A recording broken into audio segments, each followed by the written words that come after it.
আসসালামু আলাইকুম বন্ধুরা, কেমন আছেন আপনারা? আশা করি সবাই ভালো আছেন। আলহামদুলিল্লাহ আমিও ভালো আছি। আবার একটি নতুন ভিডিও নিয়ে আপনাদের সঙ্গে চলে এসেছি মিজানুর রহমান আজারির ওয়াজ। আপনারা যারা যারা মিজানুর রহমান আজারির ওয়াজ শুনতে ভালোবাসেন তারা ফুল ভিডিওটি দেখতে থাকেন, আশা করি ভালো লাগবে। আজকে আমাদের আলোচনার মূল বিষয়বস্তু হচ্ছে নবীজির জীবনের তিনটা বিষয়। লুক অ্যাট মাই 3 ফিঙ্গার্স, আমার তিনটা আঙ্গুল দেখবেন and you have to answer me very loudly. বলেন তো নবীর জীবনের কয়টা বিষয়?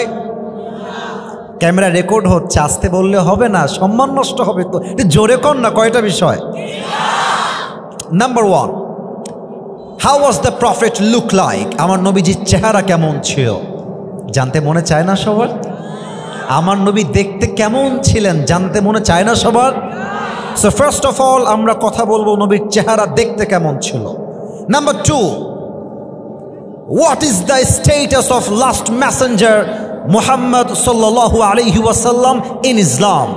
নবীর সম্মান ইসলামে কত বেশি, তার মর্যাদা, তার স্ট্যাটাস, তার র্যাঙ্ক, তার পজিশন, তার সম্মান কত বেশি জানতে মনে চায় না সবার? আর একটা জোরে জানতে মনে চায় না সবার? 2 নাম্বার। 3 নাম্বার হচ্ছে how was the ideal of last messenger? আমার নবীর আদর্শ কেমন ছিল? নবী কেমন আদর্শ বিলং করতেন? আমাদের সমাজে কোন আদর্শ আমরা বিলং করব? নবীর আদর্শ থেকে আমাদের শিক্ষা কি?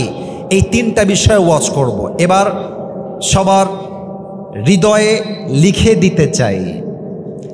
দিতে চাই, আমি বলবো, এরপরে আপনারা বলবেন। 1 নম্বরে নবীজির চেহারা। বগুড়ার ভাইয়ারা আমাকে উত্তর দেন। 1 নম্বরে, আর একটু জোরে, নবীজির। 2 নম্বরে নবীজির সম্মান। 2 নম্বরে। 3 নম্বরটা বাঘের মতো কণ্ঠে আওয়াজ চাই। 3 নম্বর হচ্ছে নবীর জীবনের আদর্শ। 3 নম্বর। 3টা বিষয় আজকে আলোচনা হবে। ফার্স্ট অফ অল, নবীজি দেখতে কেমন ছিলেন? নবীজির দেহ ছিল একটা সুঠাম দেহ, দেখতে ছিলেন স্ট্রং, পাওয়ারফুল, এনার্জেটিক ম্যান। আল্লাহর হাবিব নিজেই বলতেন কবজির ভেতরে আল্লাহ তাআলা জান্নাতি 40 জন পুরুষের শক্তি ঢুকাই দিয়েছে। সুবহানাল্লাহ। নবীজির হাতের তালু কেমন ছিল? কানা কাফুহু আলিয়ানু মিনাদ দিবাস, ইট ওয়াজ সফটার দ্যান সিল্ক। নবীর হাতের তালু ছিল রেশমের চাইতে বেশি মোলায়ম, বেশি নরম। সুবহানাল্লাহ পড়বেন না? আচ্ছা মুরব্বী, একটু হ্যান্ড স্লিপ করবো, মুসাফা একটু হাত দিবেন। দেখা যায়? বলেন না, দেখা যায়? একজন সাহাবী এসে নবীকে সালাম দিতেন, নবীজি হাত বাড়াতেন, এমনি মুসাফা হতো। তো নবীর হাতের তালুটা এত নরম আর এত মোলায়ম ছিল যে সাহাবী একবার হাত ধরতো মুসাফার জন্য, এত নরম আর মোলায়ম হাত ওই সাহাবী কখনো হটাইতেই চাইতো না। সুবহানাল্লাহ পড়বেন না? আল্লাহর হাবিব বলতেন, আমি বুঝতাম সাহাবায়ে কেরাম হাতকে বড্ড ভালোবাসে, আমার হাত ধরতে বড্ড পছন্দ করে। এজন্য যখন কোনো সাহাবী নবীর হাত ধরতেন, ওই সাহাবী হাত হটিয়ে না নেওয়া পর্যন্ত নবী তার নিজের হাত কখনো আগ বাড়িয়ে হটিয়ে নিতেন না। সুবহানাল্লাহ। হাতের তালু ছিল সফটার দ্যান সিল্ক, রেশমের চাইতে বেশি মোলায়ম। 2 নাম্বার, নবীর হাইট কেমন ছিল? লম্বা। আল্লাহর হাবিব বলেছেন সাল্লাল্লাহু আলাইহি ওয়াসাল্লাম, হাদিসে আসছে, কানা রাবাআতাম মিনাল কওম লাইসা বিতাওয়িল ওয়ালা বিলকাসির। The prophet was medium of height, neither tall nor short. আমার নবী দেখতে খুব বেশি তাল গাছের মতো লম্বা নয়, আমার নবী আবার গুঠুও নয়। আমার নবী হচ্ছেন একজন মাঝারি গঠনের মানুষ। বেশি লম্বা হইলে দেখতে চিকন চিকন লাগে, তাল গাছ লাগে। আর বেশি গুঠু হইলে মেয়েরা আবার বিয়ের সময় বিয়ে করতে রাজি হয় না। ঠিক এত আস্তে ঠিক বললেন কেন? কথা ঠিক কিনা বলেন আপনারা সবাই? নবী তাল গাছের মতো লম্বাও নয়, আবার গুঠুও নয়, মিডিয়াম অফ হাইট। যেই দেখতো তার কলিজা নবীর চেহারা দেখলে ঠান্ডা হয়ে যেত। সুবহানাল্লাহ। 3 নাম্বার, আমার নবীর গায়ের রং কেমন ছিল? আগেই বললেন না, আমাকে বলতে দেন। নবীজির গায়ের রং কেমন ছিল? হাদিসে আসছে, কানা আজহারুল লাউন। আচ্ছা আগে একটা এক্সাম্পল দেই। মুরব্বীরা এই কথাতে আপনারা রাগ করবেন না। আমি কেন বলছি, কারণ এক্সাম্পল যেটা দিব এখন, যদি আপনি আমার উদাহরণটা না বোঝেন এটা আপনার মাইন্ডে লাগতে পারে। আর বগুড়ার মানুষের কাছে উল্টাপাল্টা করলে কোনো ছাড় পাওয়া যায় না, ঠিক কিনা বলে? আগেই মাফ চাচ্ছি, আমার কোনো বাজে উদ্দেশ্য নেই এই উদাহরণটা দেওয়ার ব্যাপারে। দুইটা দেশের নাম বলবো। এক হচ্ছে পাকিস্তান, নাম শুনছেন? কথা না বললে বুঝি কেমন, নাম শুনছেন আপনারা? আচ্ছা, অস্ট্রেলিয়া নাম শুনেছেন? আচ্ছা, আপনাকে আমি দুইটা অপশন দিব। এক, অস্ট্রেলিয়ার একজন মেয়েকে আপনার জন্য পাত্রী হিসেবে দিব যে দেখতে সাদা সুন্দর। প্লিজ পয়েন্টটা বুঝবেন, পয়েন্টটা বুঝবেন।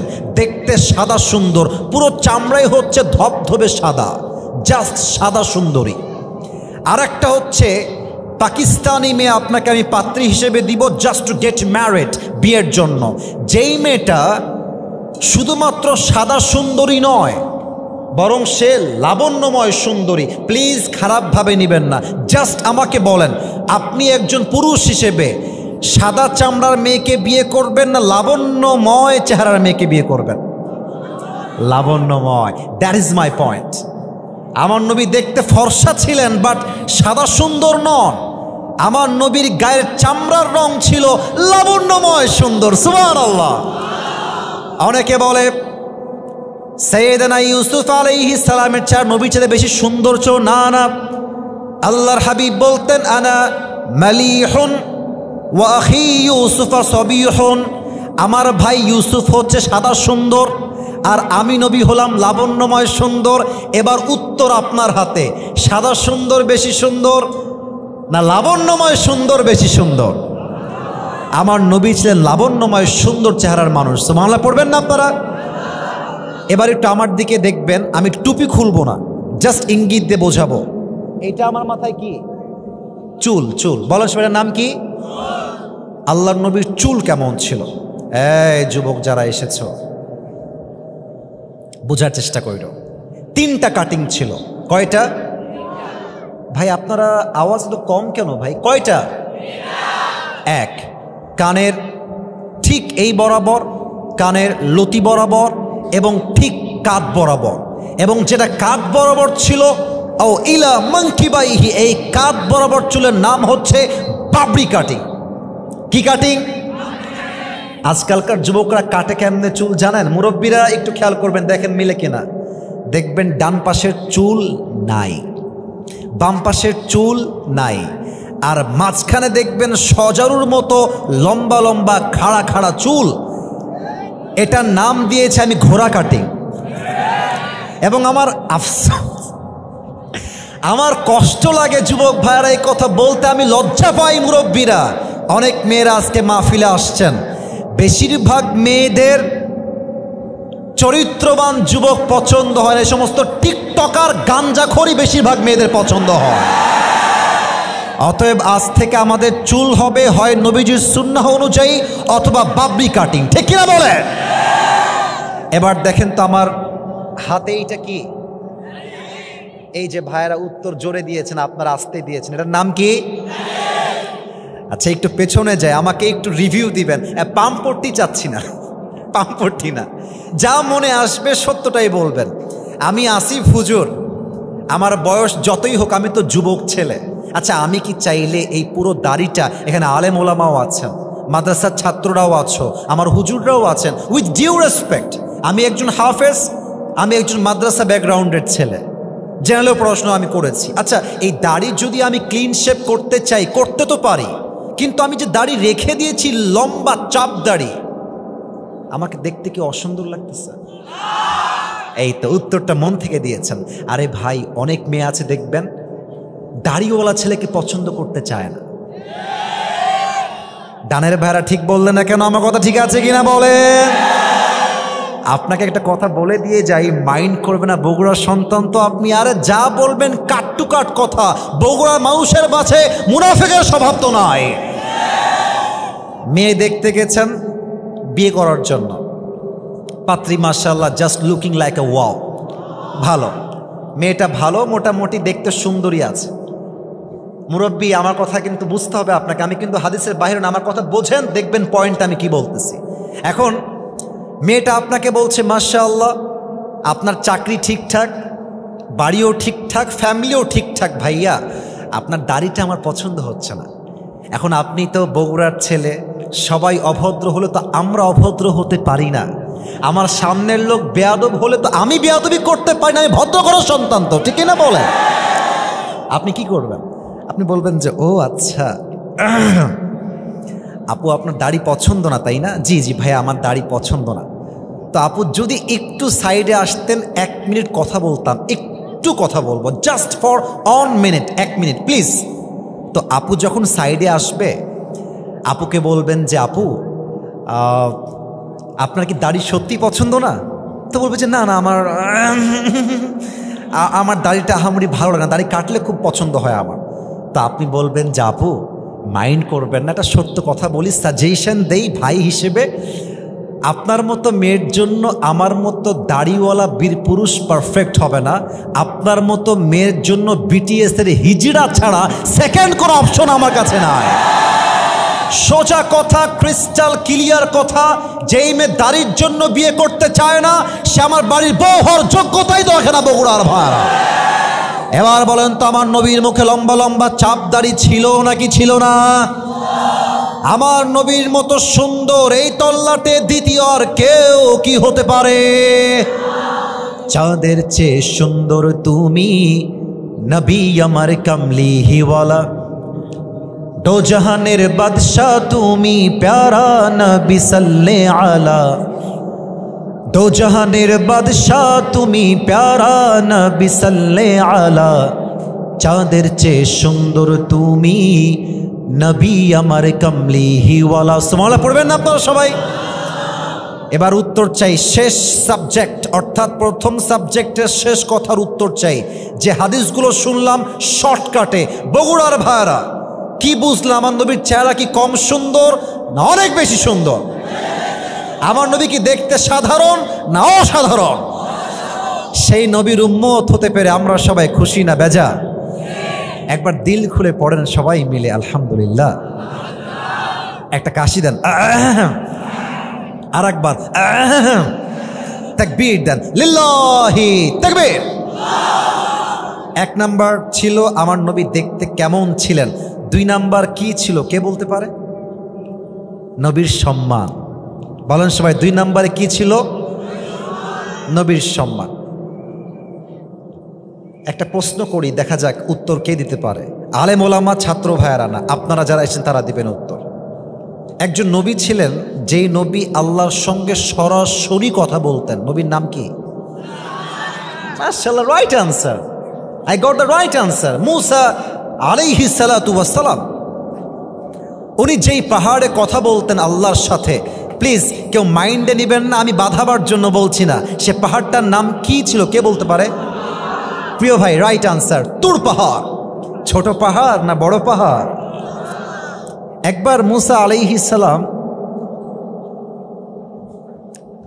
আল্লাহর সঙ্গে কথা বলার জন্য তুর পাহাড়ে আসছে, কিন্তু মুসা আলাইহিস সালাতু ওয়াস সালাম চুপচাপ বসে আছে, কথা বলছে না, একদম চুপচাপ। তো আল্লাহ বলছে, মুসা কথা বলো, কথা বলো, কি বলতে চাও কথা বলো। মুসা বলছে, আল্লাহ আজকে একটা অজানা প্রশ্নের উত্তর জানতে চাই, যদি আপনি আমাকে বলেন তবে জিজ্ঞেস করতে চাই।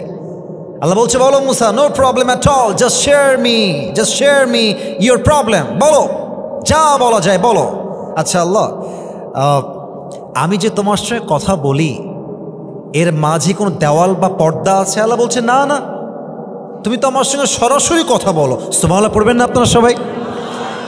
আচ্ছা আল্লাহ, আমি তো কথা বলি তোমার সাথে, ঠিক আছে, কিন্তু আর কোনো নবী অথবা আর কোনো উম্মত কি আগামীতে এমন কেউ আসবে যারা আমার মতো কথা বলবে আপনার সাথে?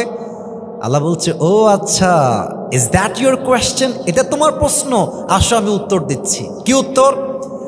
আল্লাহ বলছেন, মুসা শোনো, যখন তুমি কথা বলতে চাও, আমি আল্লাহ হয়তো কথা বলতে নাও পারি, আমি চাইলে কথা বলো, না চাইলে কোনো কথা নাই। তবে মুসা, তোমার পরে শেষ নবী একজন আসবেন, মুহাম্মাদুর রাসূলুল্লাহ সাল্লাল্লাহু আলাইহি ওয়াসাল্লাম। সেই নবীর উম্মতের শান, মান, মর্যাদা, স্ট্যাটাস, সম্মান এতটা হাই হবে, হে মূসা আমি চাইলে তুমি কথা বলো, না চাইলে নাই, doesn't matter what you wish for, তুমি যা চাও তা আমি দেই না। বাট আমার নবীর উম্মত তারা যখন চাইবে, যেখানে চাইবে, যেমনে চাইবে, তারা চাইলে আমি আল্লাহর সঙ্গে সরাসরি কথা বলতে পারবে। কেমনে বলবে? কোরআনটা খেয়াল করেন। বান্দা যখন নামাজ পড়তে দাঁড়িয়ে যায়, আল্লাহু আকবার, সুবহানাকা আল্লাহুম্মা ওয়া বিহামদিকা ওয়া তাবারাকা ইসমুকা ওয়া তাআলা জাদ্দুকা ওয়া লা ইলাহা গায়রুক, আলহামদুলিল্লাহি রাব্বিল আলামিন, আর রহমানির রহিম, মালিক ইয়াউমিদ্দিন। বান্দা যখন নামাজের মধ্যে দাঁড়িয়ে কোরআন তেলাওয়াত করতে শুরু করে দেয়, সূরা ফাতিহা পড়ে, আর একটা সূরা যখন বান্দা পড়ে, আল্লাহর হাবিব বলছেন বান্দা যখন নামাজের মধ্যে দাঁড়িয়ে দাঁড়িয়ে কোরআন তেলাওয়াত করে, বান্দা তখন আল্লাহর সঙ্গে সরাসরি কথা বলতে শুরু করে দেয়। সুবহানাল্লাহ। এবার চারটা প্রশ্ন করতে চাই সবাইকে, সবাই অ্যাক্টিভ হন। বলেন তো নবীর বাবার নাম কি ছিল? মুরব্বীরা উত্তর দেয়, যুবকরা উত্তর দেয় না। দ্যাটস রিয়েলি রিগ্রেট, আফসোস লাগছে আমার। ভয় কেন পাও? আমি তোমাদের ভাই তো, আমি তো কাউকে মারতে আসি নাই। আরে ভালোবাসার মানুষ আমরা একেবারে আল্লাহর জন্য ভালোবাসি, ঠিক কিনা বলেন?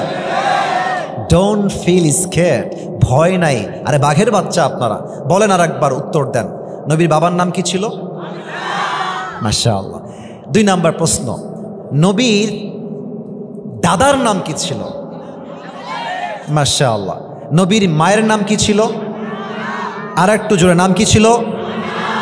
এদিকে আওয়াজটা পাই নাই, আর একবার, নাম কি ছিল মায়ের নাম?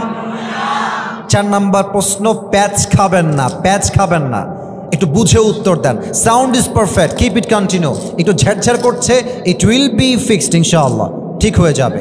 4 নাম্বার প্রশ্ন, আমার নবীর সবর। পৃথিবীতে সব কিছু পারফেক্ট হয় না, মানিয়ে নিতে পারলেই জীবনটা সুন্দর হয়, ঠিক কিনা বলেন? থামো, ঠিক হয়ে যাবে। 4 নাম্বার প্রশ্ন, আমার নবীর চাচার নাম কি ছিল?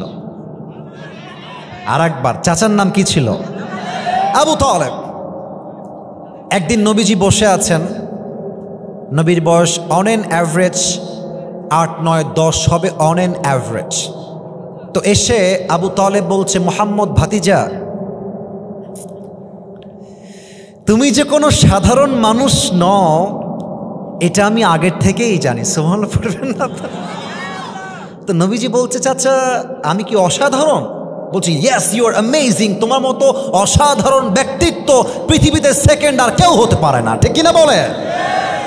আচ্ছা চাচা, আপনি কেন বললেন এই কথা আমাকে? আমি কেন অসাধারণ? কে বলেছে আপনাকে? বলছে, তোমার মা আমাকে বলে গিয়েছে আমার গর্ভের সন্তান মুহাম্মদ এটা কোনো সাধারণ মানুষ নয়, এটা এক মহামানব। সুবহানাল্লাহ পড়ে। তো চাচা, মা আপনাকে কি বলেছে আমাকে বলেন তো চাচা, কি বলেছে আপনাকে মা? বলছে, মুহাম্মদ যখন তুমি তোমার মায়ের গর্ভে এসেছিলে, একটা মা যখন প্রেগনেন্ট হয়, গর্ভবতী হয়, 10 মাস 10 দিন তার পেটে এত ব্যথা হয়, কষ্ট হয়, যন্ত্রণা হয় যে মা পেটের ব্যথার যন্ত্রণায় ভাত খেতে পারে না, চলতে পারে না, ঘুমাইতে পারে না। বাট মুহাম্মদ, তুমি তোমার মায়ের পেটে 10 মাস 10 দিন ছিলে, তোমার মা একটা দিনের জন্য পেটে কোনো ব্যথা অনুভব করে নাই। সুবহানাল্লাহ পড়বেন না? চাচা আর কি শুনেছেন আমাকে বলেন। চাচা বলছে, মুহাম্মদ, এই যে কে এই জুব্বাওয়ালা কে ভাই? ভাই এটা কিন্তু ঠিক না, উঠে যাচ্ছেন নাকি না বসতেছেন? যে কোনো একটা, উঠে যাওয়া যাবে না।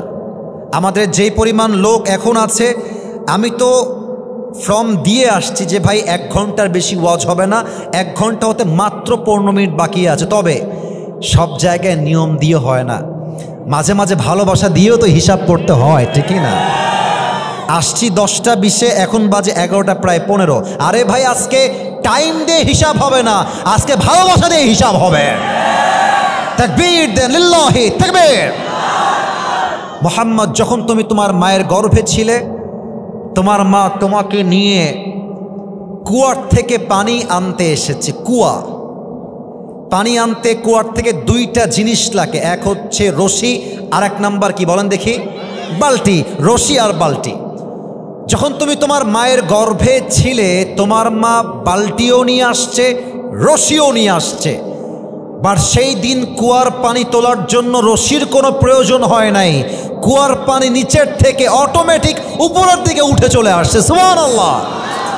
চাচা, আপনি আর কি শুনেছেন আমাকে বলবেন? চাচা আবু তালেব ডাক দিয়ে বলছে, মুহাম্মদ, যখন তুমি তোমার মায়ের গর্ভে ছিলে, তোমার মা রাস্তায় হাঁটতে বের হয়েছে, আকাশে প্রচণ্ড রোদ, প্রখর পরিমাণে রোদের তাপ, মগজগুলো টকবক করে মানুষের ফুটছে রোদের তাপের যন্ত্রণায়। বাট তুমি তোমার মায়ের গর্ভে যখন আছো, তোমার মা যখন বাহিরে বের হয়েছে, সমস্ত রোদ দূর হয়ে একটা ছায়া এসে, একটা মেঘ এসে তোমার মাকে ছায়া দেওয়া শুরু করে দিয়েছে। সুবহানাল্লাহ। চাচা, মুরব্বীরা যারা এসেছেন, দেখেন তো আমার কথা মেলে কিনা। এই গ্রামটার নাম কি একটু বলবেন? গ্রামটার নাম? আচ্ছা, এই গ্রামে যারা এসেছেন, গ্রামের ভাইরা, আমি নিজেও গ্রামের ছেলে, আমি তো প্রাউডলি বলতে পারি গ্রামের ছেলেরা একদিন ইতিহাস করে দেখায়। অনেকে আমার দিকে আঙ্গুল তুলে যায়, আরে মধ্যবিত্ত পরিবারের ছেলে, গরিব ঘরের ছেলে, আরে সে পারবে না, আরে ওকে দিয়ে হবে না। বেটা, পুরো বিশ্বে যা নাম অর্জন করেছে তার মধ্যে 90% মানুষ ছিল মধ্যবিত্ত পরিবারের সন্তান। আপনারা কি আমাকে আগের থেকে চেনেন না আজকেই চিনলেন? আগের থেকে চিনেন আপনারা আমাকে। আপনারা যারা আমার ওয়াচ কখনো শুনেছেন, এটা হতে পারে ফেসবুকে, ইউটিউবে, টিকটকে, ইনস্টাগ্রামে, রিলসে, যেখানেই হোক, আমি আমার কোনো একটা ওয়াজে বলেছিলাম যে মধ্যবিত্ত পরিবারের সন্তান মানেই হচ্ছে একটা ব্র্যান্ড। আমার একটা লজিক আছে এর পেছনে। কেন বলি আমি? আপনি আমাদেরকে ডাল ভাত দিবেন, আমি খাবো। আপনি আমাদেরকে জাস্ট একটা গ্লাস পানি দিবেন, পান্তা ভাত দিবেন, মরিচ দিবেন, আমি তাও খাবো। আমি পান্তা ভাত খাইতে পারি, মরিচ দিয়ে ভাত খাইতে পারি, আলু ভাজি দিয়ে ভাত খাইতে পারি, গোস্ত দিয়েও খাইতে পারি, আমি চাইলে দিনে 2 বেলা না খেয়েও থাকতে পারি। আপনি আমাকে সাইকেল দিবেন, চলবে, বাইক দিবেন, চলবে, কার দিবেন, চলবে, কিছুই দিবেন না, বলবেন যে হেঁটে হেঁটে আসতে হবে, তাও চলবে। কারণ আমি বড়লোক ঘরে খেয়ে পড়ে বড় হওয়া ব্রয়লার মুরগি নয়, আমি মধ্যবিত্ত পরিবারের সন্তান। আমি চাইলে আরাম করতে পারি, আবার আমি চাইলে মাথার ঘাম পায়ে ফেলে কঠোর পরিশ্রম করতে পারি। আমরা গ্রামের ছেলে, আমরা ইতিহাস করতে পারি, ঠিক কিনা বলেন? এই পয়েন্টটা আসলো গ্রাম থেকে। দেখবেন যে গ্রামে যখন কোনো বাচ্চা জন্ম নেয়, জাস্ট আ নিউ ব্রন বেবি, একদম নবজাতক শিশু, মুরব্বীরা এটা আমার কথা ভালো বুঝবেন। আমার মায়েরা কোন দিকে আছে? মায়েরা পেছনে আছে। ওখানে কি প্রজেক্টর দেওয়া আছে? সাউন্ড যাচ্ছে তো না? আমার মায়েরা ভালো বুঝবেন। দেখবেন বাচ্চা যে ঘরে জন্মগ্রহণ করে, দেখবেন যে বাচ্চা জন্মগ্রহণ করার পরে, ডেলিভারি হওয়ার পরে পুরো ঘরটা বাচ্চা জন্ম নেওয়ার জন্য দুর্গন্ধ হয়ে যায়। বাচ্চা ডেলিভারি হওয়ার পরে ঘরটা দুর্গন্ধ হয়ে যায়, যেই ঘরে বাচ্চার ডেলিভারি হয়। মুহাম্মদ, তোমার মা আমাকে বলেছে, মুহাম্মদ যেই ঘরে জন্মগ্রহণ করেছে সেই ঘরটা দুর্গন্ধ হওয়া তো দূরের কথা, পুরো ঘরটা মেশকে আম্বরের চাইতে বেশি সুঘ্রাণ হয়ে গেছে। আমার নবী এমন একজন নবী, যেই নবীকে আল্লাহ তাআলা মৃত্যুর সময়ও সম্মান দিয়েছে। সুবহানাল্লাহ পড়বেন না আপনারা? আপনারা সবাই আল্লামা দেলোয়ার হোসেন সাইদি হুজুরের নাম শুনেছেন? মাশাআল্লাহ, মাশাআল্লাহ। আমি সেই দিন একটা মাহফিলে বলেছিলাম যে সাইদি হুজুর জীবনে যত ওয়াজ করেছেন, এই যে আমার সামনে কোরআন দিয়ে কসম করা যায় না, কসম করতে হয় আল্লাহর নামে। আমি আল্লাহর নামে কসম করে বললাম, আমি সাইদি হুজুরের একজন নগণ্য ক্ষুদ্র একজন সাধারণ ভক্ত। আমি তার কত ওয়াজ যে শুনেছি, এটা আমি গুণে বলতে পারবো না, গুণা যাবে না, এত ওয়াজ শুনেছি। এবং আমি আপনাদেরকে গ্যারান্টি দিয়ে বলছি, আমার from my personal point of view, আমার যেই চিন্তা সেটা, আমি যত ওয়াজ শুনেছি, ওনার জীবনের সবচেয়ে সেরা ওয়াজ উনি এই বগুড়ার মাটিতে করে গিয়েছেন। আলহামদুলিল্লাহ। মনে করবেন আসিফ হুজুর মানে বানাই বললাম না, সার্চ করবেন, আপনি জাস্ট লিখবেন বগুড়ায় সাইদি হুজুরের ঐতিহাসিক মাহফিল, আরে ওয়াজ শুনবেন, মনে হবে যে এটা জাস্ট ওয়াজ নয়, মনে হবে একটা মানুষ জাস্ট মণিমুক্তা দিয়ে মানুষগুলোকে ভরপুর করে দিচ্ছে, ঠিক কিনা বলে? আরে কি ভাষা রে ভাই, আল্লাহ। এই যে মুরব্বীরা বসে আছেন, মুরব্বীদের জানের টুকরা হচ্ছে সাইদি হুজুর। এবং শুধু মুরব্বীরা নয়, মা, বোন, দাদা, দাদি, নানা, নানি, যুবক, বাচ্চা, শিশু, প্রত্যেকটা মানুষ তাফসীর বলতে বাংলাদেশে সাইদি হুজুরের নামটা প্রথমে উচ্চারণ করতে বাধ্য হবে। সেদিন বাসায় বসেছিলাম, মাঝে মাঝে ওয়াচ করে গেলে তো একটু বিরক্ত লাগে, একটু টায়ার্ড ফিল হয়, তো মাঝে মাঝে ইউটিউবে ঢুকি। টু বি অনেস্ট, আমি ইউটিউব চালাই ওয়াচ শুনি কাজের জন্য। It's not like I West my time. মাশাআল্লাহ, আলহামদুলিল্লাহ, আমি এগুলোতে খুবই কম যাই, টাইম ওয়েস্ট খুব ট্রাই করি বাঁচার জন্য। তো জাস্ট ইউটিউবে ঢুকলাম, ঢুকে আমার সামনে একটা ওয়াজ আসছে। ওয়াজটা হচ্ছে 15 বছর আগের ওয়াজ। আচ্ছা, এখন কত সাল? 2025 সাল, তাই না স্যার? 25 সাল। আচ্ছা, 15 বছর আগে কত সাল ছিল? 2010 সাল। 15 বছর আগের ওয়াজ শুনছি সাইদি হুজুরের, কিন্তু ভাষা, আচার, আচরণ, শব্দচয়ন, তার গ্রামার, তার বাক্যগত যোগ্যতা, তার শব্দগত যোগ্যতা, তার যে শব্দচয়ন, আমার মনে হচ্ছে এই মানুষটা পুরো 2025 সালের স্মার্ট যুবকদেরকে সামনে রেখে একদম যুগ অনুযায়ী বক্তব্য দিচ্ছে। আল্লাহু আকবার।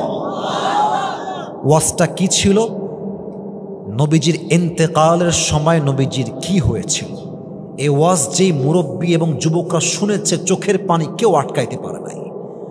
উনি বলেছিলেন নবীর ইন্তেকাল যেদিন হবে, ঠিক ইন্তেকালের দিনে ফজরের নামাজের পরে। হাদিসে আসছে নবীর এত জ্বর আসছে যে জ্বরের যন্ত্রণায় নবীজির এই চামড়াগুলো লাল হয়ে গেছে, নবীজির গালটা লাল হয়ে গেছে। হাদিস এটাও আসছে নবী জ্বরের যন্ত্রণায় একবার ডান কাত হচ্ছেন আর একবার বাম কাত হচ্ছেন। সমস্ত সাহাবা একরাম নবীর চেহারা দেখে, নবীর অসুস্থতা দেখে কারো চোখে পানি ধরে রাখতে পারছে না। সব সাহাবী চোখের পানি ছেড়ে কান্না করছে। সবচেয়ে বেশি যে কান্না করছে তার নাম হচ্ছে ফাতেমা রাদিয়াল্লাহু তাআলা আনহা। নবীজি চোখ খুললেন, দেখলেন যে ফাতেমা দাঁড়িয়ে আছে, ফাতেমার 2 চোখ দিয়ে অঝরে পানি ঝরতেই আছে। আসলে কি জানেন, যারা বাবা এসেছেন, বাবারা সব সহ্য করতে পারে, কিন্তু মেয়ের চোখের পানি সহ্য করতে পারে না, ঠিক কিনা বলেন? নবীজি বলতে, ফাতেমা, আম্মা এইদিকে আসো, আম্মা এইদিকে আসো, এদিকে আসো। ফাতেমা রাদিয়াল্লাহু তাআলা আনহা দৌড় দিয়ে নবীর কাছে এসেছেন। নবীজি বলছে, ফাতেমা তোমার কানটা একটু আমার মুখের কাছে নিয়ে আসো। ফাতেমা রাদিয়াল্লাহু তাআলা আনহা কানটা জাস্ট নবীর মুখের কাছে নিয়ে আসছে। আল্লাহর হাবিব ডাক দিয়ে বলছেন, ফাতেমা চোখের পানি বন্ধ করো, তোমার কান্না আমার সহ্য হয় না। ফাতেমা, আমি তোমাকে একটা সুসংবাদ জানিয়ে দিয়ে যাই, আমার বিদায় নেওয়ার পরে আমার সঙ্গে যার সাক্ষাৎ হবে সে হচ্ছে আমার মেয়ে ফাতেমা। সুবহানাল্লাহ। তোমার সঙ্গে আমার প্রথম সাক্ষাৎ হবে দুনিয়ার থেকে বিদায় নেওয়ার পরে। একটু খেয়াল করুন, আমার এই চেহারার এতটুকু অংশ আমি একটা এক্সপ্রেশন, একটা অনুভূতি, একটা অ্যাক্টিং করে দেখাবো, যেটা ফাতেমার চেহারার ধরন ছিল জাস্ট হাদিসটাকে প্র্যাকটিক্যালি বোঝাবার জন্য, যে হাদিসের সারমর্মটা কি, মর্মার্থটা কি, what is the meaning of this হাদিস। ফাতেমা কাঁদছেন, নবীর মুখের কাছে কানটা রাখা, পুরো মুখটা বিষণ্ণতায় ভরা। আর আয়েশা দূর থেকে দেখছেন যে ফাতেমা নবীর মুখের কাছে কান দিয়ে আছে, আর নবীজি মুখে মুখে কি যেন ফাতেমাকে বলতেছে। ফাতেমার চোখ টলটল করছে অশ্রুর দিয়ে। নবীজি কি যেন বললেন, ফাতেমার পুরো চেহারাটা হাসি দ্বারা ভরপুর হয়ে গিয়েছে। ফাতেমা চুপ করে হেঁটে বের হয়ে যাচ্ছে। আয়েশা বলছে, ফাতেমা, ফাতেমা থামো থামো থামো, একটু থামো থামো, কি হয়েছে? কি বলবেন বলেন? আয়েশা ডাক দিয়ে বলছে, ফাতেমা, আল্লাহর হাবিব তোমার কানে কি বললেন? তুমি তো কান্না করছিলে পাগলের মতো, তোমার কান্না হাসিতে পরিবর্তন হয়ে গেল কেন? ফাতেমা ডাক দিয়ে বলছে, আয়েশা, আজকে আল্লাহর হাবিব আমাকে সুসংবাদ দিয়েছেন যে ওনার বিদায় নেওয়ার পরে সবার প্রথমেই সবচেয়ে আগে সাক্ষাৎ আমি ফাতেমার সঙ্গেই হবে। সুবহানাল্লাহ পড়বেন না? ফজর নামাজের পর যখন হয়ে গেল, জিবরাইল আসছে। আসসালামু আলাইকা ইয়া রাহমাতাল লিল আলামিন, ও নবী আপনাকে সালাম। এই সালামটা আমি আপনাকে দেই নাই নবী, এই সালামটা আল্লাহ নিজেই আপনার কাছে পাঠিয়েছে। আপনার সুবহানাল্লাহ না বললে তো আমি ভালোভাবে ওয়াজটা করতে পারছি না। বলেন সবাই সুবহানাল্লাহ। আর একবার বলেন সুবহানাল্লাহ। একবার সুবহানাল্লাহ বলবেন, জান্নাতে একটা প্রাসাদের মালিক হয়ে যাবেন। এই যে একটা প্রাসাদের মালিক হয়ে গেছেন, বলেন সুবহানাল্লাহ। আর এক ঘরের মালিক, আর একবার বলেন সুবহানাল্লাহ। আরে ভাই, খালি পড়বেন সুবহানাল্লাহ, আলহামদুলিল্লাহ, লা ইলাহা ইল্লাল্লাহ, আল্লাহু আকবার, আপনাকে জান্নাতের মালিক বানায় দিবে একজন। তিনি কে? জিবরাইল বলছে, নবী হে, আপনি কেমন আছেন? কেমন আছেন নবী আপনি? নবীর গায়ে এত জ্বর, নবীজি উঠতে পারছেন না। আর নবী বলছে, জিবরাইল, আল্লাহ শুকরিয়া, আলহামদুলিল্লাহ, আল্লাহ আমাকে অনেক ভালো রেখেছে। সুবহানাল্লাহ পড়েন। আচ্ছা নবী, আপনার কাছে একটা অনুমতি চাই, যদি আপনি অনুমতি দেন তবে আপনাকে বলবো। বলো জিবরাইল, কি বলতে চাও? জিবরাইল ডাক দিয়ে বলছে, রাসূলুল্লাহ, ইয়া হাবিবাল্লাহ, আজ আমি জিবরাইল একা আপনার কাছে আসি নাই, একজন ফেরেশতা আমার সঙ্গে আসছে, বাহিরে দাঁড়িয়ে আছে। যদি আপনি পারমিশন দেন তবে নিয়ে আসবো, না হয় নিয়ে আসবো না। আরে নিয়ে আসো, কে সেই মেহমান? নিয়ে আসো আমার কাছে। জিবরাইল বলছে, মেহমানের নাম হচ্ছে ইসমুহু মালাকুল মত। নিয়ে আসো, যাও। এবার দেখেন মালাকুল মত নবীর কাছে কি করছে, এটাই আমার হাদিসের মূল মেসেজ। মালাকুল মত নবীর কাছে এসেই প্রথমে সালাম দিয়েছে আর ডাক দিয়ে বলছে, ইয়া রাসূলুল্লাহ, ইয়া হাবিবাল্লাহ, আদম থেকে নিয়ে ঈসা আলাইহিস সালাম পর্যন্ত প্রত্যেকটা নবীর রূহ আমি জিবরাইল নই, আমি মালাকুল মত কবজ করেছি। প্রত্যেকটা মানুষ, নবী, আউলিয়া, সাহাবা একরাম, সবার রূহ আমি মালাকুল মত কবজ করেছি। বাট আপনি আমার জীবনে প্রথম মানুষ যার কাছে রূহ কবজ করতে এসে আমি প্রথমেই সালাম পেশ করেছি। সুবহানাল্লাহ। আমি কাউকে সালাম দেই নাই। কে আর মালাকুল মত, তুমি কি আমার রূহ কবজ করতে আসছো? বলছে, ইয়েস রাসূল, হে রাসূল, আল্লাহ আমাকে আপনার কাছে পাঠিয়েছে। তবে আল্লাহ আমাকে কি বলেছে রাসূল? আল্লাহ আমাকে বলেছেন যে, এই মালাকুল মত, খবর দাও, এটা আমার হাবিব, কোনো বেয়াদবি করবি না। নবীর কাছে যাবি, সালাম দিবি, নবীকে আগে বলবি যে, নবী আপনি কি যেতে চান না থাকতে চান? যদি আপনি যেতে চান তবে আপনাকে নিয়ে যাব, যদি আপনি থাকতে চান আপনাকে রেখেই আমি এখান থেকে বিদায় হয়ে যাব। আচ্ছা, আপনার নাম কি? সাদা কালো পাঞ্জাবি মনে হয়, কি আপনার নাম কি ভাই? হ্যাঁ, সালিম রেজা। আর যে মোবাইল, আপনার নাম কি ভাই? শাওন। ধমক দেওয়ার জন্য নয়, এক্সাম্পল দিব। এখানে 2 জন যুবক বসে আছে আর এখানে আরো 8 জন, 10 জন মিলে পরামর্শ করছে সকালবেলা যে, বন্ধু ঈদ তো চলেই গেল, কোথাও তো ঘুরলাম না, চল এবার আমরা কক্সবাজার ঘুরে আসি। তো দেখবেন যে যার ঘনিষ্ঠ বন্ধু সে তার দিকে তাকায়, কি রে, এই সালিম তুই যাবি? বন্ধু তুই যাবি কি কক্সবাজার? যদি বেস্ট ফ্রেন্ড বলে আমি যাব, দেখবেন আর এক বন্ধু বলে আমিও যাব, ঠিক কিনা? সবাই তার বেস্ট ফ্রেন্ডকে ফলো করে। তা আল্লাহ রসুলের সবচেয়ে কাছের বন্ধুর নাম ছিল জিবরাইল আলাইহিস সালাম। সুবহানাল্লাহ পড়বেন না আপনারা? তা আমি চশমাটা খুললাম, আমি চোখের এক্সপ্রেশন বোঝাতে চাই। আল্লাহ রসুল জ্বরে আক্রান্ত, চেহারা লাল টকটকে হয়ে গেছে জ্বরের যন্ত্রণায়, মাথায় প্রচণ্ড ব্যথা। মালাকুল মত বলছে, হে আল্লাহ রসুল, আপনাকে নেওয়ার জন্য এসেছি, আপনি যাবেন কিনা আমাকে বলেন। আল্লাহ রসুল চোখটা ওই দিক থেকে ঘুরিয়ে জিবরাইলের দিকে, জিবরাইল তুমি কি বলো, কি করব বলো। এই কথা জিজ্ঞেস করার পরে জিব্রাইলের মাথাটা নিচু হয়ে গেছে।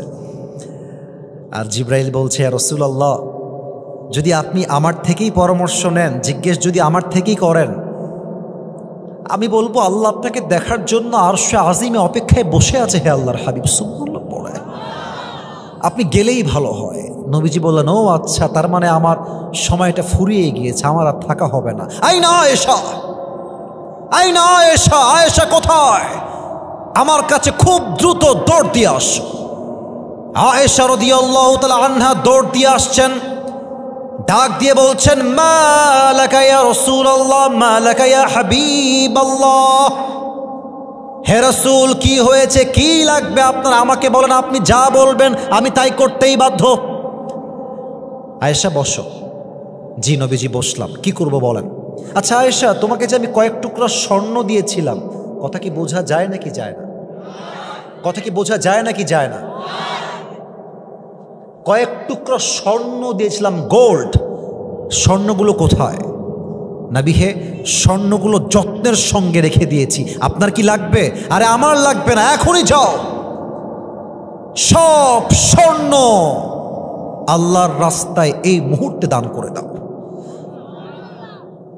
আয়েশা অবাক হয়ে তাকিয়ে আছে। ইয়া রাসূলুল্লাহ, শেষ সম্পদটাই হচ্ছে কয়েক টুকরা স্বর্ণ, আর কিছুই তো আমাদের কাছে নাই। এটা থাক না, ইন ফিউচার কাজে আসবে, আমার জন্য, ফাতেমার জন্য, আলীর জন্য, ফ্যামিলির জন্য কাজে দিবে, থাক না। আল্লাহর হাবিব ডাক দিয়ে বলছেন, আয়েশা, সব স্বর্ণ আল্লাহর রাস্তায় দান করে দাও। আমি যখন আল্লাহর সঙ্গে সাক্ষাৎ করব, আমি ডাক দিয়ে বলবো, আল্লাহ, দুনিয়াতে গিয়েছিলাম খালি হাতে, আজ তোমার কাছে ফেরত আসছিও আমি খালি হাতে। সুবহানাল্লাহ।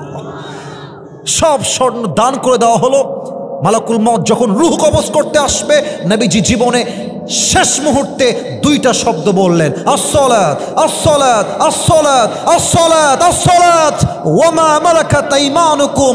উম্মতেরা, জীবনের সব ছেড়ে দিও, বাট বেঁচে থাকতে নামাজটাকে ছেড়ে দিও না, নামাজকে ছেড়ে দিও না, নামাজকে ছেড়ে দিও না। ঠিক কিনা বলেন? রাত বাজে 11:30। অনেকে বাসায় যাবে, রাগ করবেন না। অনেকে এশারের নামাজটাও পড়ে নাই, বাসায় গিয়ে ঘুমায় যাবে, সকাল 10টায় উঠবে, ফজরটাও তারা পড়বে না। ঠিক কিনা বলেন? এই ওয়াজ দিয়ে কি হবে? আপনার রাগ করবে না। এই ওয়াজ দিয়ে কি লাভ? যে ওয়াজ দিয়ে আমি নামাজি হতে পারলাম না, সেই ওয়াজটা জাস্ট শো অফের ওয়াজ হবে। এই ওয়াজতে জীবন পরিবর্তন হবে না। ঠিক কিনা বলেন? তো নবীর কাছে মালাকুল মউত এসে পারমিশন চেয়ে বুঝিয়েছে, ইয়া রাসূলুল্লাহ, আপনাকে আল্লাহ যেই সম্মান দিয়েছে, সেই সম্মান পৃথিবীর কেউ কখনো পায় নাই, আগামীতেও কেউ পাবে না। সুবহানাল্লাহ। এবার সবাই দুই হাত তোলেন, সবাই দুই হাত তোলেন, কেউ যেন বাদ না যায়। মাশাআল্লাহ, মাশাআল্লাহ। প্রিয় ভাইয়েরা, আপনারা জানেন আবহাওয়া খারাপ, তবুও এই পর্যন্ত বৃষ্টির কোনো ফোঁটা আমাদের মাঝে আসে নাই। পাশেই নওগাঁ, আজকে নওগাঁয় শিলা বৃষ্টি হয়েছে, বরফ পড়েছে, বরফ। এই ফেসবুকে এখন দেখে আসলাম। তো হাতটা উপরে রাখেন সবাই একটু। আমাদের সাবজেক্ট ছিল 3টা, 1, 2, আমি জাস্ট সার সংক্ষেপ শেষ করেছি, বাট ওয়াজ হয়ে গেছে 1 ঘন্টার বেশি। 3 নাম্বার বিষয় কি ওয়াজ করা যাবে না আজকে? আর একটু জোরে বললে খুশি হব। যাবে? তাহলে আমাকে ওয়াদা করেন। হাত আরেকটু উপরে রাখেন, এবার দেখি, বলেন সবাই হুজুর। এই যে হাতটাকে, লুক অ্যাট মাই 2 হ্যান্ডস, এই যে একটু মুষ্টিবদ্ধ হাত করেন। এবার বলেন সবাই বগুড়ার সাউন্ডে বীর পুরুষের মতো, এটা আমার শেষ আবদার, এরপরে আর বিরক্ত কাউকে করতে চাচ্ছি না। বলেন সবাই হুজুর। আমরা বগুড়ার সুল আপনাকে ওয়াদা দিলাম, আর একটু জোরে, ওয়াদা দিলাম আজ ওয়াজ। এই 3 জন কই যায়? এই আজ ওয়াজ শেষ করে, দোয়া করে, তারপরে আমরা সবাই বাসায় ফিরে যাব। দোয়া শেষ না করে আমরা কেউ এটা শেষ বাক্য, কেউ যেন বাদ না যায়। আমি যেমনে দেখাই তেমনে বলবেন, উঠে যাব না। আরেকবার, উঠে যাব না। বলেন সবাই ইনশাআল্লাহ। সবাই একটা কাশি দেন। নারে তাকবীর। 3 নাম্বার ছিল আমার নবীর আদর্শ। আমি 3টা ভাগ করছি আদর্শকে। 1 হচ্ছে বাবা হিসেবে, 2 হচ্ছে নানা হিসেবে, 3 নাম্বার স্বামী হিসেবে। এবার সবার থেকে শুনতে চাই, আদর্শকে আমরা 3টা ভাগ করেছি। 1 নাম্বারে বাবা, 1 নাম্বারে, আরে ইয়ার জোর সে বলো, 1 নাম্বারে, 2 নাম্বারে নানা, 2 নাম্বারে, 3 নাম্বারে স্বামী, 3 নাম্বারে বাবা হিসেবে আদর্শ কেমন ছিল? খুবই শর্টকাটে বলছি। নবীর একমাত্র কলিজার টুকরা মেয়ের নাম হচ্ছে ফাতেমা।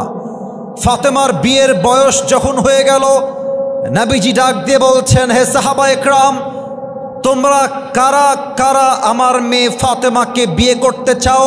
কারা কারা আমার জামাই হতে চাও? প্রস্তাব নিয়ে আমার কাছে হাজির হয়ে যাও। প্রথমে প্রস্তাব নিয়ে আসলেন ওমরে ফারুক রাদিয়াল্লাহু তাআলা আনহু।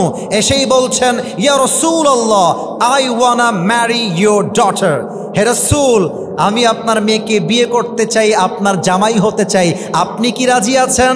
নবীজি ইয়াসও বললেন না, নো বললেন না, জাস্ট মাথা নিচু করলেন, চুপচাপ বসে আছেন। এবার ওমরে ফারুক বুঝে গিয়েছে আমার প্রস্তাবটা রিজেক্টেড, আমার প্রস্তাব ক্যান্সেল, আমার কোনো খাওয়া নাই, সম্মানের সঙ্গে বের হয়ে গেছে। আরেকজন সাহাবী আসছে, ইয়া রাসূলুল্লাহ, আমি আপনার মেয়েকে বিয়ে করতে চাই রাসূল, আপনার কি পারমিশন আছে কিনা? আবার নবীজি মাথা নিচে, নো ইয়েস, নো নো।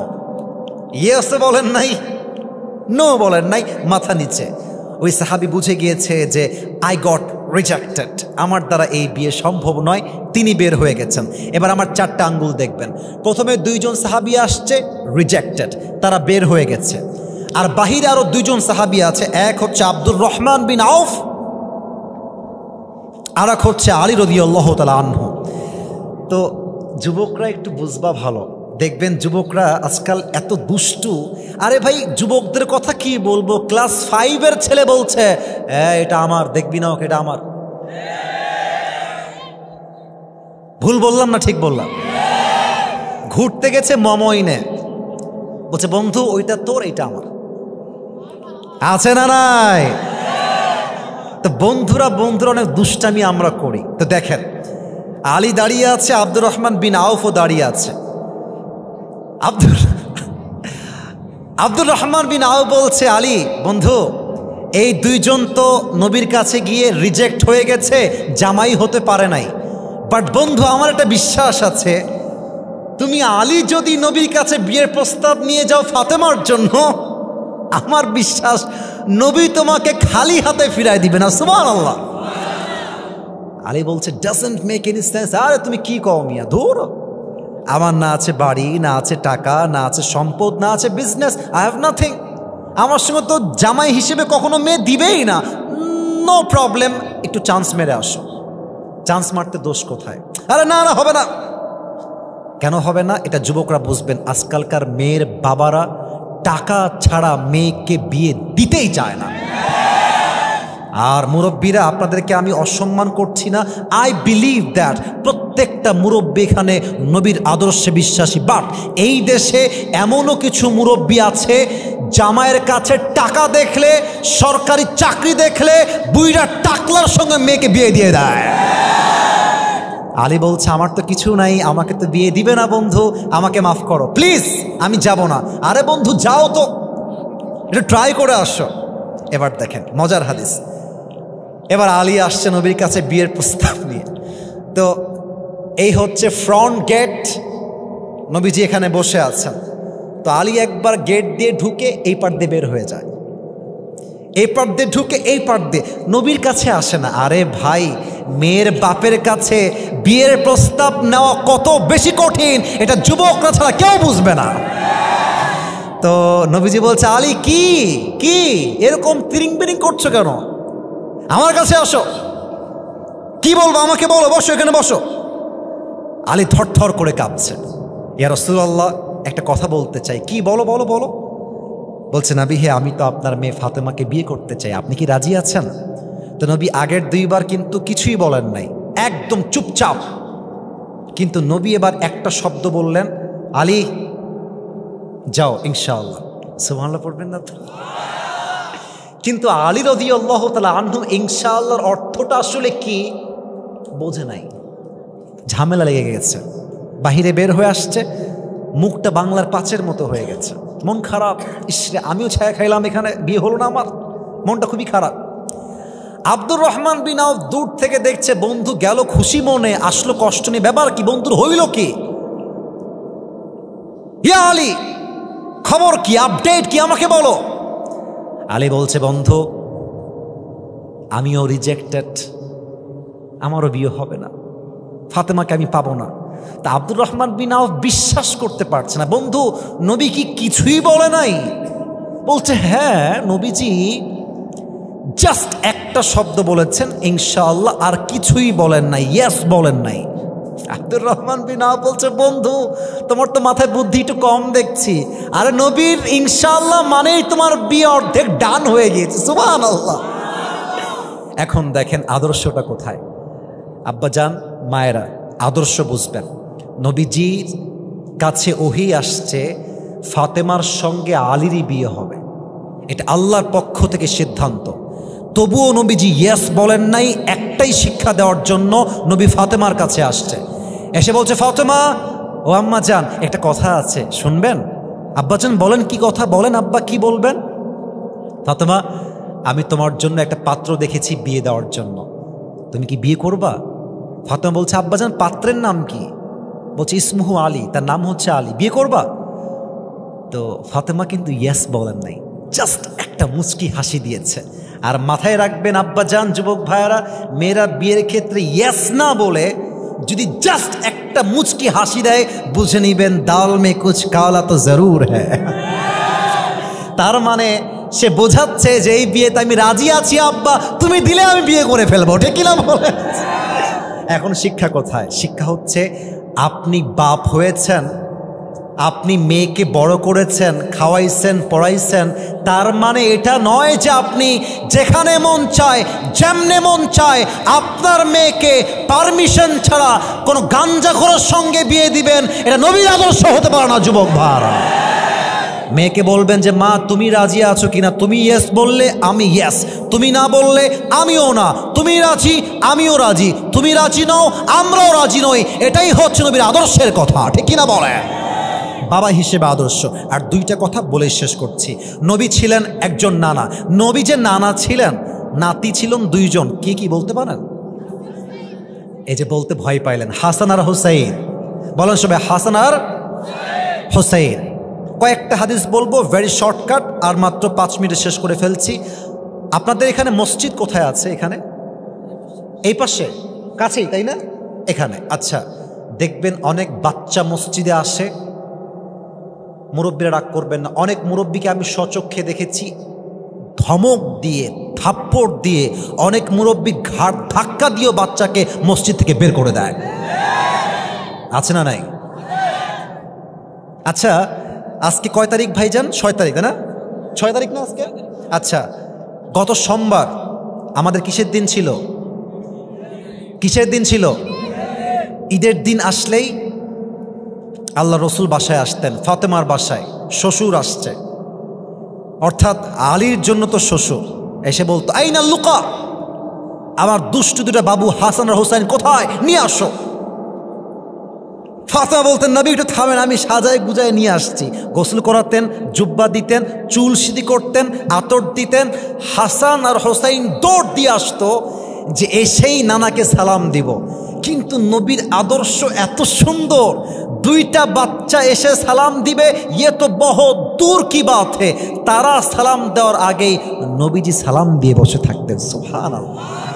সালাম দিতেন। 2 নাম্বার, আমার 2 হাত দেখবেন, 2 জন নাতিকে দেখলে 2 হাত এমনে, আসো বুকে আসো, বুকে ধরতেন, চুমু দিতেন এবং 2 জনকে নিয়ে মসজিদে নামাজ পড়তে যেতেন। একদিনের ঘটনা, নবীজি নামাজ পড়াচ্ছেন ইমাম হয়ে, রুকুতে গিয়েছেন, সুবহান রাব্বিয়াল আযীম তাসবিহ পড়েছেন, সামিআ আল্লাহু লিমান হামিদা, উঠে গিয়েছেন, আল্লাহু আকবার। রুকু থেকে সেজদায় গিয়েছেন। সেজদায় গিয়ে 1 মিনিট 2 মিনিট 3 মিনিট হয়ে যায়, নবীজি সেজদা থেকে উঠে আসেন না, সেজদাতেই আছেন। এক সাহাবী ভাবছে কি আবার নবী কি মারা গেলেন নাকি, নবীজি ওঠেন না কেন? তো আমার দিকে দেখবেন, সেজদায় আছে এভাবে, জাস্ট নবীকে চেক করার জন্য মাথাটা হালকা একটু উঠিয়েছে যে নবী ঠিক আছেন কিনা, নবীজি মোটামুটি ঠিকঠাক আছেন না দেখার জন্য। যখন মাথা উঠিয়েছে দেখছে অবাক করা কাণ্ড, নবী উঠবে কেমন করে, নবীর ঘাড়ের এখানে হাসান আর পেছনে হোসাইন চড়ে বসে আছে। সুবহানাল্লাহ। ওই সাহাবী ভাবছে ও আচ্ছা আচ্ছা এই সমস্যা, তাহলে আমি এক কাজ করি, আমি হাসান আর হোসাইনকে ধরে নামাই দেই, নবীজি আল্লাহু আকবার দিয়ে উঠে যাবে। আমি আপনাকে নবীর আদর্শ কেমনে বোঝাই আব্বা জানো আমার যুবক ভাইরা, যখন সাহাবী হাত বাড়িয়েছে নবী সেজদার মাঝে ওর হাতটা এমনে ধরে বসেছে। নবীজি মেসেজ দিয়েছেন, আমার 2 নাতি যতক্ষণ পর্যন্ত আমার কাঁধে আছে আমি সেজদায় ততক্ষণ পর্যন্ত থাকবো, কেউ ডিস্টার্ব করতে আসবে না। সুবহানাল্লাহ। নবী চাইলে ধাক্কা দিয়ে ফেলতে পারতেন, বাট নবীজি মেসেজ দিয়েছেন, আজকে যেই বাচ্চাকে মসজিদে আসার পরে তুমি আদর করবা, ভালোবাসবা, চুমা দিবা, চকলেট দিবা, মায়া করবা, আদর করে ভালোবেসে গ্রহণ করবা, এই বাচ্চা 5 ওয়াক্ত নামাজি হওয়ার পরে, যুবক হওয়ার পরে সেই বাচ্চা অমরের মতো গোটা বিশ্বকে ইসলামের শাসনতন্ত্র কায়েম করে দেখাতে পারবে। আপনি বাচ্চা আসলো থাপ্পড় দিলেন, আপনি বাচ্চা আসলো, এই তোর বাপের নাম কি রে, এই বসে তোর বাপের জায়গা, তুই ছিলিস, এই বের হ বের হ। ওই বাচ্চা থর থর থর থর করে কাঁপে, এবং যখন মসজিদ থেকে বের হয়ে আসে আগামী 2 মাস সে মসজিদে যায় না। আপনি চকলেট রাখবেন, বাচ্চা আসে চকলেট খাওয়াবেন, আরে আজকে যেই বাচ্চা বগুড়ার ধূপচাচিয়ায় নামাজি হয়ে যাবে, হতে পারে সেই বাচ্চা আগামীতে বাংলাদেশে ডক্টর মিজানুর রহমান আজহারি হয়ে যেতে পারে, ঠিক কিনা বলে? নবীর আদর্শ বোঝেন, বাচ্চাদেরকে তাড়িয়ে দিবেন না। আচ্ছা আমি আমার কথা বলি, আমি এত ওয়াজ করলাম, 2-1টা কথা আমার না বললে তো ভালো লাগবে না, এটা ভালোবাসার জন্য, নবীর আদর্শকে বোঝাবার জন্যই বলছি। আমাকে এই ছোট্টবেলায় যে মুরব্বীরা আদর করেছিল তারা তো কখনো ভাবে নাই যে আসিফ একদিন, আমি খুব বড় নিজেকে দাবি করছি না, বাট আমি যেই কাজটা করছি এটা অনেক বড় কাজ, আমি বড় না, বাট যে কাজটা আমি করছি ইসলামের দাওয়াত, এটা অনেক বড় কাজ। তারা হয়তো ভাবে নাই যে আজকের ছোট্ট বাচ্চা আসিফ একদিন আসিফ হুজুর হবে, সে হয়তো ভাবে নাই, বাট সে আমাকে ভালোবেসেছে, আমাকে আদর করেছে, বুকে জড়িয়েছে। বিশ্বাস করেন, এখনও যখন আমি দোয়া করার জন্য মোনাজাতে হাত তুলি, সেই মুরব্বীর জন্য আমার দোয়া মন থেকে আসে, কলিজার থেকে আসে। তো বগুড়ার ধূপচাচিয়ায় যে বাচ্চাকে আপনি ভালোবাসবেন আব্বা যান, ও একদিন বড় হবে, দুনিয়াতে আপনি আজীবন থাকবেন না, ওদেরকে ভালোবেসে যাবেন, ওই বাচ্চা একদিন হাফেজ হবে, একদিন আলেম হবে, ওই বাচ্চা আপনার কবরের সামনে দাঁড়িয়ে দাঁড়িয়ে নানার জন্য চোখের পানি ছেড়ে আল্লাহর কাছে কান্না করবে, ঠিক কিনা বলে? বাচ্চাদেরকে ধমক দিবেন না, ভালোবাসবেন। শেষ কথা বলেই শেষ করে দেই, স্বামী হিসেবে নবীর আদর্শ কেমন ছিল বলেন তো? আমার নবীজির মোট বউ ছিল কয়জন, কে বলতে পারে? 11 জন। কে বলেছেন একটু হাত তুলবেন ভাইজান, কি নাম আপনার? মাশাআল্লাহ, রাইট আনসার, 11 জন। তো যাদের বউ আছে, বউরা তো পেছনে আছে অনেকেই, বেশিরভাগ বউদের ডিমান্ডের জন্য আজকে তালাকের সংখ্যা বেড়ে গিয়েছে। সরি সরি সরি অনেক মেয়ের ডিমান্ড এত বেশি, সংসার শুরু করেই পারলো না, আমার এখন একটা আইফোন 16 প্রো ম্যাক্স লাগবে। সংসার শুরু করেই পারলো না, আমি বগুড়ায় থাকবো না, আমাকে ঢাকায় রাখা লাগবে। ওরে বেডি, তোমার বাপ মনে হয় একেবারে আলাদা ঘরে দুলাল ছিল, তাই না? অনেক মেয়ের ডিমান্ডের জন্য, আমি কথাগুলো খুব বাজেভাবে বলছি, রাগ করছেন আপনারা আমি জানি, বাট বেশিরভাগ মেয়েদের চরিত্র খারাপ হওয়ার জন্য, ডিমান্ডি হওয়ার জন্য, অহংকারী হওয়ার জন্য পুরুষ সব সহ্য করতে পারে, তার সাথে আঘাত করে কথা বলবে পুরুষ চুল পরিমাণ বরদাস্ত করতে পারে না। আপনি স্বামীকে ডিস্টার্ব করবেন, এই লাগবে ওই লাগবে, আপনার স্বামী আপনাকে 1 মাস সহ্য করবে, 2 মাস সহ্য করবে, 3 মাস সহ্য করবে, এরপরে আপনাকে তালাক দিয়ে রেখে দেবে। এজন্য নবীর আদর্শ দেখেন, নবীজি কি বলতেন? সাহাবীরা আসছে, ইয়া রাসূলুল্লাহ আপনি সবচেয়ে বেশি কাকে ভালোবাসেন? নবীজি একদম ওপেন মাইন্ডেড, একদম সোজা কথা বলছে, আমি সবচেয়ে বেশি আমার বউ আয়েশাকে ভালোবাসি। সুবহানাল্লাহ। তো সাহাবা একরাম লজ্জায় লাল হয়ে গেছে। নবী বইয়ের কথা আমরা বলি নাই, সাহাবীদের মাঝে কাকে সবচেয়ে বেশি ভালোবাসেন? তো নবীজি আয়েশার নাম কেন বললেন?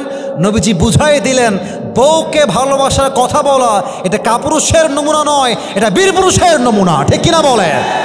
2 নাম্বার কথা, নবীর আদর্শ দেখেন, নবীজি বউকে নিয়ে ঘুরতে যেতেন। অনেক স্বামী আছে বছরের পরে বছর পার হয়ে যায়, ওর বউকে নিয়ে বাড়ির থেকে কোথাও বেরই হয় না। আরে ভাই একটু বের হন, অন্তত মমইন ঘুরে আসেন, আচ্ছা অন্তত ঢাকা ঘুরে আসেন, কক্সবাজার নিয়ে যান, সাজেক নিয়ে যান। বছরে একবার না ঘুরলে মেয়ের মনটা কষ্টে ভরপুর হয়ে যায়, ঠিক কিনা বলেন? স্বামী হিসেবে 1 নাম্বার, বউকে দেখলেই বলবেন, প্র্যাকটিস করেন একটু আমার সাথে, বলেন সবাই আই লাভ ইউ। যাদের বউ নাই তারা বলছে আই লাভ ইউ, যাদের বউ আছে তারা কেউ কয় নাই। আরে ভাই আমি এটা মজার জন্য বলছি, বাট কথা সত্য। যে তার বউকে বলবে আমি ভালোবাসি, আল্লাহর হাবিব বলেছেন এই ভালোবাসা প্রকাশের জন্য আল্লাহ তার আমল নামায় একটা সাদকার সওয়াব লিখে দিবে। সুবহানাল্লাহ বলেন সবাই, বলেন সবাই আই লাভ ইউ। আরে মিয়া আমাকে না, বউকে বলবেন আই লাভ ইউ। আর যাদের বউ নাই, বউ যখন হবে, বউ হলে বউকে ভালোবাসার কথা বলবেন, বউকে নিয়ে ঘুরতে যাবেন, আপনার সাংসারিক জীবনে বরকত দিবে একজন, বলেন সবাই তিনি কে? এবার সবাই 2 হাত তুলুন, মাশাআল্লাহ মাশাআল্লাহ মাশাআল্লাহ। আমাকে আই লাভ ইউ বলতে হবে না বাবা, থামো, আমি কথা বলছি। এবার আমাকে একটু ওয়াদা করেন, বলেন সবাই হুজুর। শেষ ভালো যার সব ভালো তার, আপনারা জানেন, তো আমি শেষটা ভালো চাই। এবং আমি thank you so much, really thank you যে আপনারা গরমের মধ্যে বসে এই 1 ঘন্টা 1.5 ঘন্টা প্রায় আমি ওয়াজ করছি 1 ঘন্টা 30 মিনিট যাবত, আপনারা যে আমাকে সময় দিয়েছেন, আমার মতো কপালওয়ালা মানুষ নয় তার কেউ নাই। একটু ওয়াদা করেন, আমি খুশি হব। বলেন সবাই হুজুর, আমরা আজ ওয়াদা করলাম। বামে আওয়াজটা একটু কম পাচ্ছি, সরি, মেবি আমার কানে প্রবলেম হতে পারে, তোমরা হয়তো বা আওয়াজটা কম দিচ্ছ মেবি। বলেন সবাই, আমরা আজ থেকে নবীর আদর্শের বাহিরে কখনো যাব না। একটু বলেন তো সবাই জবান খুলে ইনশাআল্লাহ। বলেন সবাই আল্লাহ, দিল থেকে আল্লাহ, ও আল্লাহ, আমরা এই বগুড়ার জমিন থেকে, এই ধূপচাচিয়ার জমিন থেকে তোমার কাছে, এটা জাস্ট বলার জন্য বলছেন তা না, দিল থেকেই নিয়ত করেন। বলেন সবাই আল্লাহ, ওয়াদা করলাম আজ থেকে 5 ওয়াক্ত নামাজ। আওয়াজটা কেন কমলো? বলেন সবাই 5 ওয়াক্ত নামাজ বা জামাত আদায় করব। বলেন সবাই আওয়াজ করে ইনশাআল্লাহ। আল্লাহ যেন সবাইকে 5 ওয়াক্ত নামাজি হিসেবে কবুল করে, পড়েন সবাই আমিন। এবার হাত নামায় একটা ওয়াদা করেন, বলেন সবাই হুজুর, যেহেতু ওয়াজ শেষ করেছি, দোয়া না করে, আর একটু জোরে দোয়া না করে আমরা কেউ উঠে যাব না। বলেন সবাই ইনশাআল্লাহ। আচ্ছা প্রিয় ভাইরা, রাগ করবেন না, 2-1টা প্রশ্ন আসছে, আপনারা বিরক্ত হবেন, তাই আমরা দোয়ার দিকে যাই, তাই না? না প্রশ্ন থাক, আমরা দোয়া করে দেই, রাত হয়ে যাচ্ছে তো। আচ্ছা আপনারা কি দোয়া চান না উত্তর চান? Sure sure. আচ্ছা আমি প্রশ্নের উত্তর দেওয়ার সময় কেউ যদি উঠে যায়, অ্যাট দ্য সেম টাইম আমি দোয়া করব, কিন্তু কেউ উঠবে না, এটা আমার বিশ্বাস। শুধু এখন না, আমার বিশ্বাস যারা এই 1.5 ঘন্টা বসে আছে, এরা 1.5 ঘন্টা নয়, যদি ফজর পর্যন্ত ওয়াজ হতো, প্রত্যেকটা যুবক মুরব্বী ফজরের নামাজটা পড়ে বাসায় গিয়ে ঘুমিয়ে যেত। এটা বগুড়ার জমিন, এখানে ভালোবাসার ভাইবটাই হচ্ছে আলাদা, ঠিক কি না? আচ্ছা একটু তাকবীর দেন। কোন একজন যুবক যার বউ নাই, অনেক কষ্টে আছো, দাঁড়িয়ে ভিডিওটি ভালো লাগলে একটি লাইক, কমেন্ট ও শেয়ার করে পাশে থাকবেন বন্ধুরা। যারা যারা শেষ পর্যন্ত ভিডিওটি দেখেছেন তাদের জন্য অনেক অনেক ভালোবাসা থাকলো বন্ধুরা। আর নতুন নতুন ভিডিও পেতে চ্যানেলটিকে সাবস্ক্রাইব করে পাশে থাকবেন বন্ধুরা। ভালো থাকবেন, ধন্যবাদ।